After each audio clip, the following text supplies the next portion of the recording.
Assalamualaikum warahmatullahi wabarakatuh. Kali ini saya akan menjelaskan tentang perlawanan terhadap kolonialisme dan imperialisme.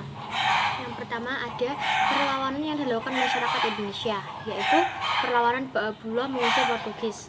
Penyebab utama perang ini, Portugis menghalang-halangi perdagangan Banda dengan Tidore. Portugis menembaki junjung perahu dari Banda yang akan melicengki ke Tidore. Yang kedua, perlawanan Aceh. Saat itu, Aceh telah memiliki armada laut yang mampu mengangkut 800 prajurit. Pada saat itu, wilayah kerajaan Aceh mencoba menaklukkan Portugis, tetapi penyerangan yang dilakukan Aceh ini belum berhasil mendapat kemenangan. Meskipun demikian, Aceh masih tetap berdiri sebagai kerajaan yang merdeka. Yang ketiga, ketangguhan ayam jantan dari timur. Ayam jantan dari timur adalah julukan dari Sultan Hasanuddin yang menjadi Raja Goa di Sulawesi Selatan. Saat itu, VOC mengadu domba kerajaan Goa dan Bone. Sultan Hasanuddin dipaksa menandatangani perjanjian Bongaya pada 18 November. Perjanjian Bongaya yaitu A. Belanda memperoleh monopoli dagang rempah-rempah di Makassar. B. Belanda mendirikan benteng pertahanan di Makassar. C. Makassar harus melepaskan daerah kekuasaannya berupa daerah di luar Makassar. D. Arupalaka diakui sebagai Raja Bone.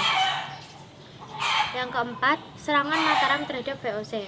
Pertama, perselisihan Mataram dan Belanda terjadi karena nafsu monopoli Belanda. Raja Mataram melakukan penyerangan terhadap kedudukan VOC di Batavia.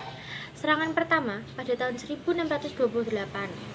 Pasukan Mataram dipimpin Tumenggung Bautekso yang tiba di Batavia tanggal 22 Agustus 1620. Serangan pertama mengalami kegagalan karena kurangnya perbekalan, kurang matang dalam memperhitungkan medan pertempuran. Pada serangan pertama, tidak kurang 1.000 prajurit Mataram gugur dalam pertempuran. Pada serangan kedua, persiapan dilakukan dengan lebih matang. Setelah semua persiapan selesai, pengepungan secara total terhadap Batavia pun dilakukan. Serangan kedua dilakukan pada tanggal 1 Agustus 1629. Namun, serangan kedua pun gagal karena faktor kelemahan yang sama seperti pada serangan pertama. Pada tahun 1799, VOC dinyatakan bangkrut hingga dibubarkan. Pada tanggal 31 Desember 1799, VOC dinyatakan bubar. Setelah dibubarkannya VOC, Indonesia berada langsung di bawah pemerintahan Hindia Belanda. Setelah itu, ada perlawanan terhadap pemerintah Hindia Belanda. Yang pertama, ada Perang Saparua di Ambon. Pattimura memimpin perlawanan di Saparua dan berhasil membuat benteng Belanda serta membunuh Residen Vandenberg. Rusina Marta Tiahahu, teman dari Kapten Pattimura. Perlawanan Pattimura dapat dikalahkan setelah bantuan Belanda dari Batavia datang. Yang kedua, Perang Padri di Sumatera. Perlawanan kaum Padri dengan sasaran utama Belanda meletus tahun 1821.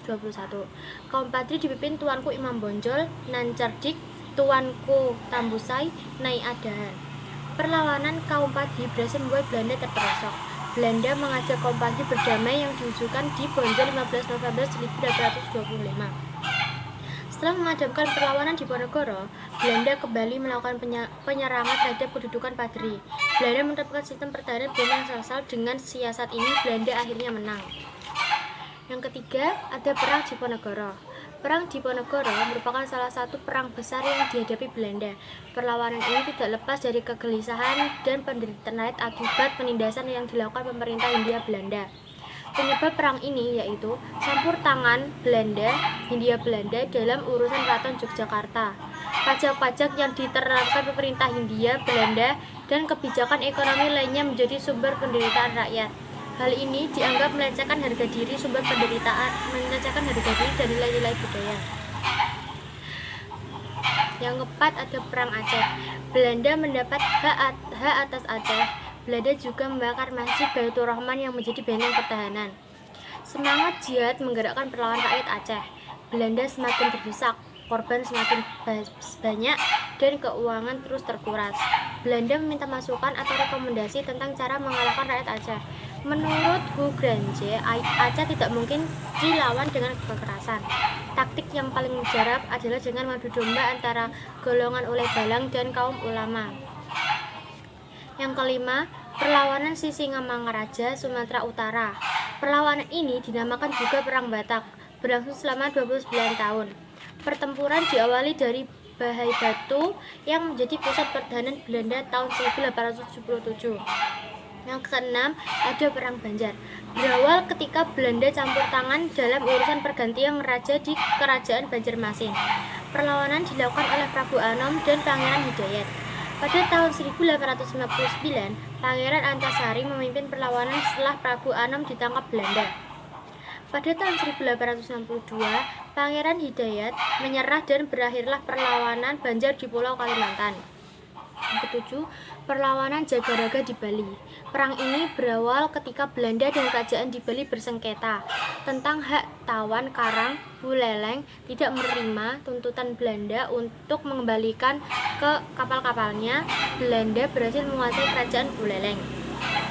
Sementara Raja Buleleng menyingkir ke Jagaraga dibantu oleh kerajaan Karangasem.